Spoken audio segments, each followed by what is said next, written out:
आज आप प्रोजेक्ट ले लीजिए, उसके बाद पढ़ा भी दूंगा। पहला है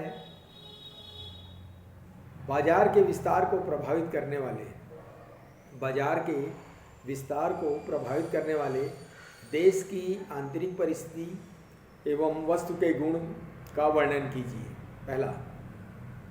दूसरा है भारत में बैंकों का महत्व बताइए।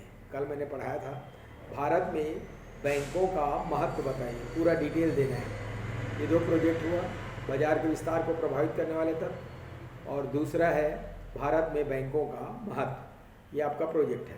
आज हम बैंकों के प्रकार में सबसे पहले पढ़ेंगे व्यापारिक बैंक। व्यापारिक बैंक का आशय उस बैंक से है जिसकी स्थापना भारतीय कंपनी अधिनियम के अंतर्गत की गई है। इन्हें संयुक्त पूंजी बैंक भी कहते हैं, संयुक्त पूंजी बैंक भी कहते हैं। फिर से परिभाषा सुन लीजिए। व्यापारिक बैंक संयुक्त पूंजी है जो देश के व्यापार तथा उद्योग के लिए अल्पकालीन ऋण प्रदान करते हैं। व्यापारिक बैंक की विशेषता, इसकी 3 विशेषता है। पहला, अल्पकालीन ऋण प्रदान करना। ये बैंक हमेशा छोटे अवधि के लिए ऋण देता है, बड़ी अवधि के लिए ऋण नहीं देता।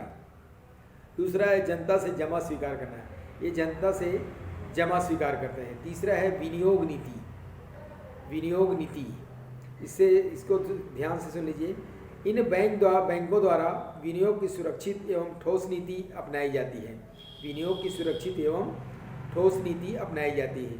सामान्यतः ये बैंक पर्याप्त तथा आसानी से तरल संपत्तियों में परिवर्तन योग्य संपत्तियों की जमानत पर ही ऋण देते हैं। सट्टात्मक कार्यों के लिए बैंक ऋण नहीं देती है। तरल वाले जमानत स्वीकार, तरल संपत्ति वाले जमानत, तो तरल संपत्ति वाले जमानत का क्या तात्पर्य है? जिसे तुरंत रोकड़ में परिवर्तित किया जा सकता है, इसे तरल जमानत बोला जाता है। दूसरा बैंक है, सब बैंक का कार्य एक ही प्रकार का है, अनुसूचित बैंक, गैर अनुसूचित बैंक। ये व्यापारिक बैंक के वर्गीकरण है। अब व्यापारिक बैंक के कार्य, व्यापारिक बैंक के कार्य, सबसे प्रमुख कार्य है स्थायी जमा खाता। ये जनता से जो जमा स्वीकार करती है ना, वो कितने प्रकार का करती है देखिए। पहला, जमा स्वीकार करना तो है, इसके अंतर्गत स्थायी जमा खाता, चालू खाता, गृह बचत खाता, आवर्ती जमा खाता। स्थायी जमा खाता का अर्थ जो एक निश्चित समय अवधि के लिए जमा रहती है, उसके बीच में आप पैसे को नहीं निकाल सकते।